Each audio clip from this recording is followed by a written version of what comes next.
Tennessee Governor Bill Lee has just signed a bill that would restrict drag performances. This is the first law of its kind in the country, and we've covered it here on the show. We talked about it just a couple of days ago. Supporters of this law say it is needed to protect kids from adult cabaret that they see as inappropriate entertainment. It goes into effect April 1st.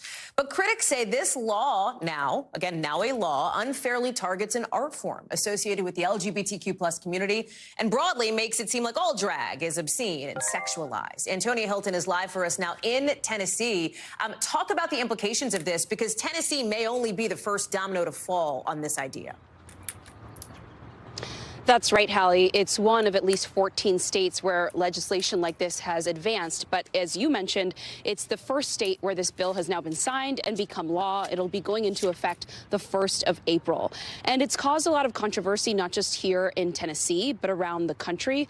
And in particular, some of the language in the bill, when you talk to civil rights attorneys or experts, there are concerns here that it is broad, that parts of it are vague. There's descriptions of adult cabaret performances of male and female impersonators and restricting them from performing in sexual ways in public or in any place where a person who is not an adult, in other words, a child, would be able to see them. And that's some of the language that has people concerned about what kinds of locations could someone argue a child might be able to see a performer, and who is going to police what constitutes a prurient or sexually suggestive act.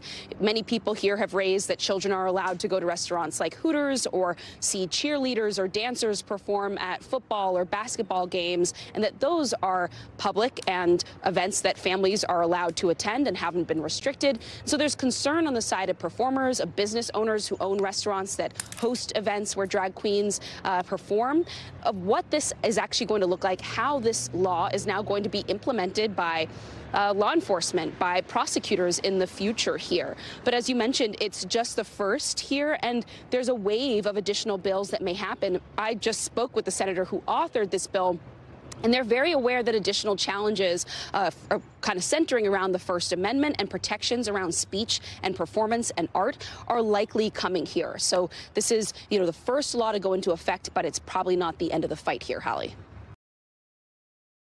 Thanks for watching our YouTube channel. Follow today's top stories and breaking news by downloading the NBC News app.